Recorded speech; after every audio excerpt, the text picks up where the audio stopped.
میں انہیں ادھر سے پکڑتا ہوں جدھر سے وہ بے خبر ہوتے ہیں، انہیں ہلاک کر دیتا ہوں، انہیں برباد کر دیتا ہوں، کیونکہ وہ میری نشانی کو جھٹلاتے ہیں اور میں اپنی نشانی کی توہین برداشت نہیں کرتا۔ وَبِالْبَيِّنَاتِ وَمَا كَانُوا لِيُؤْمِنُوا، جو میری نشانیوں پہ ایمان نہیں لاتے، كَذَلِكَ نَجْزِي الْقَوْمَ الْمُجْرِمِينَ، میں مجرم قوموں کو اسی طرح بدلہ لیتا ہوں۔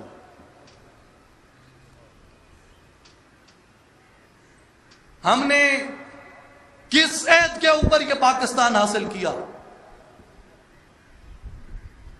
کس عہد پہ ہم نے یہ پاکستان بنایا؟ کس عہد پہ میرے اور آپ کے بزرگ اس کی تحریک میں شامل ہوئے؟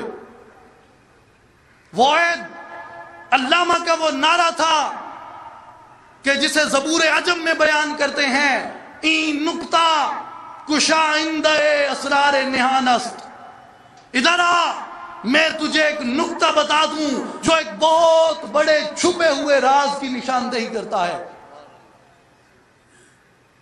کیا نکتہ ہے؟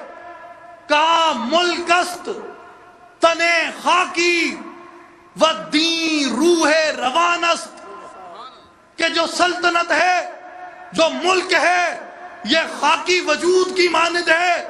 جس طرح خاکی وجود کو زندہ رہنے کے لیے، قائم رہنے کے لیے روح کی ضرورت ہے، سلطنت کو قائم رہنے کے لیے روح کی ضرورت ہے۔ اور اے علامہ، اس سلطنت کی روح کیا ہو سکتی ہے؟ کہا ملک است تن خاکی و دین روح روان است، اس ملک کی سلطنت کے وجود کی روح اللہ کا دین ہے۔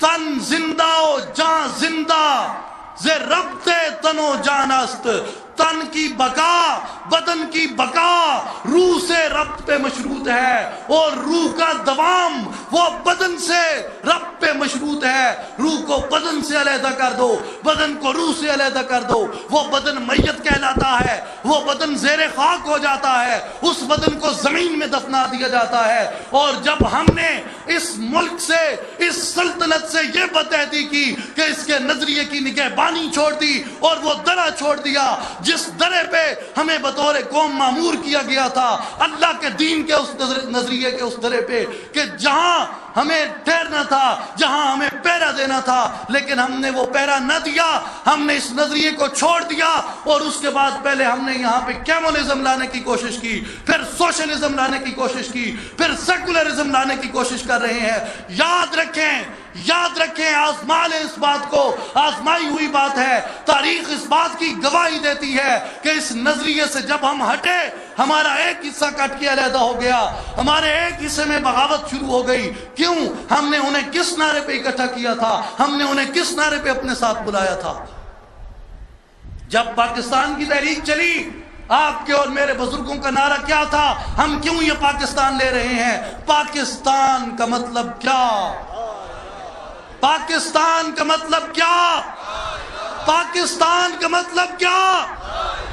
اس نعرے پہ ہم نے یہ مملکت حاصل کی۔ ملک است تن خاکی و دین روح روان است، تن زندہ و جان زندہ، ز ربط تن و جان است، با خرقہ و سجادہ و شمشیر و سنا خیز، از خواب گراں خواب گراں خواب گراں خیز، از خواب گراں خیز۔ کہ اس گہری نیند سے اٹھو، اس گہری نیند سے اٹھو، اس گہری نیند سے اٹھو۔ کیوں؟ کہ تم اس نیند میں ڈوب کر اللہ کی نشانی کو جھٹلا رہے ہو، اللہ کے تحفے سے بدعہدی کر رہے ہو، حضرت صالح کی اونٹنی کو قتل کر رہے ہو، اس کی ٹانگیں کاٹ رہے ہو۔ تم پہ عذاب کیوں نہ مسلط ہوں؟ تم پہ زلزلے طاری کیوں نہ ہوں؟ تم پہ سیلاب کیوں نہ آئیں؟ تمہارے اندر خون کی ندیاں کیوں نہ بہہ جائیں؟ کیوں؟ کہ تم اللہ کے دین سے، تم کلمہ طیبہ سے بدعہدی کے مرتکب ہوئے ہو۔ اور والذین کذبوا بآیاتنا، جو اللہ کی نشانیوں کو جھٹلاتا ہے، سنستدرجہم من حیث لا یعلمون، اللہ اسے ادھر سے پکڑتا ہے جدھر سے اسے خبر بھی نہیں ہوتی۔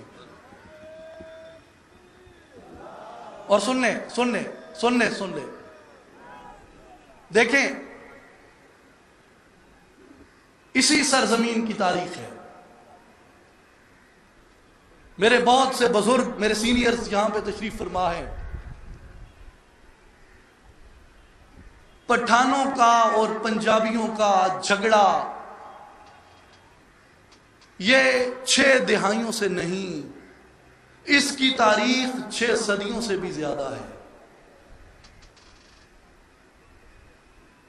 پٹھانوں کا اور بلوچوں کا جھگڑا یہ 6 دہائیوں سے نہیں، یہ صدیوں سے ہے۔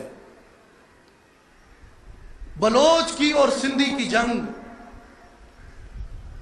وہ صدیوں سے تھی۔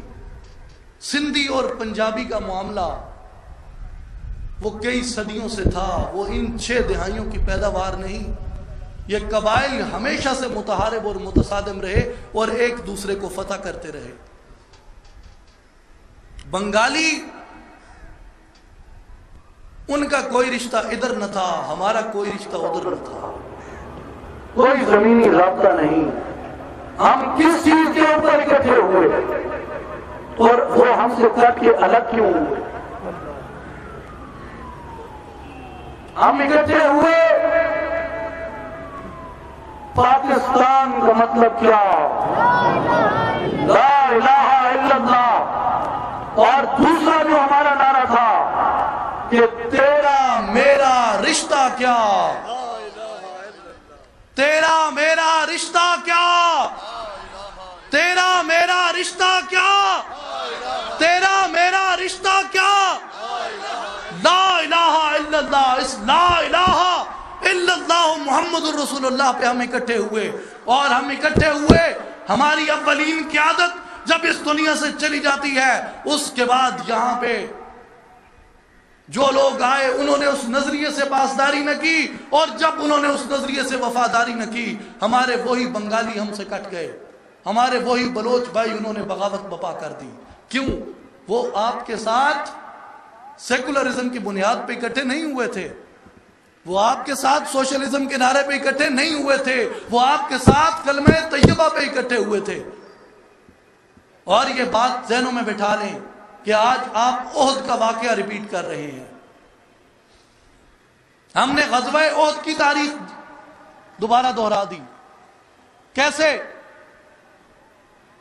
رسول اللہ صلی اللہ علیہ وسلم نے 50 تیر انداز مقرر کیے کہ اس درے اونین کے اوپر کھڑے ہو جاؤ، 2 آنکھوں والے درے کے اوپر یہاں کھڑے ہو جاؤ غزوہ بدر کے موقع پہ، اور یہ کہا جب تک تم یہاں ڈٹے رہو گے ہم غالب رہیں گے۔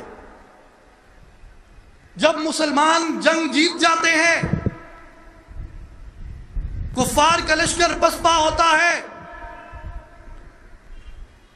تو اس وقت وہ مسلمان جو اس درے کی حفاظت پہ کھڑے تھے وہ اس درے کو چھوڑ کے نیچے اتر آتے ہیں، اور دشمن نے دیکھا کہ یہ درہ خالی ہو گیا، دشمن نے عقب سے حملہ کیا اور اسی درے سے مسلمانوں پہ حملہ کیا اور مسلمانوں کی فتح کو شکست میں بدل دیا۔ ہم نے اس نظریے کے اوپر جب شاندار جدوجہد آزادی جیت لی، جب جنگ آزادی جیت لی، گاندھی سامراج، فرنگی سامراج وہ دم بخود رہ گئے کہ یہ ہو کیا گیا، یہ بن کیسے گیا، ایک دبلے پتلے آدمی کے استدلال کس طرح قائم ہو گئے۔ تو اس کے بعد ہم نے جب یہ جنگ جیت لی تو اس نظریے کا وہ درہ، نظریے پاکستان کا وہ درہ، اس درے کو چھوڑ کے ہم نیچے اترے، اور ہمارے دشمن نے دیکھا کہ نظریے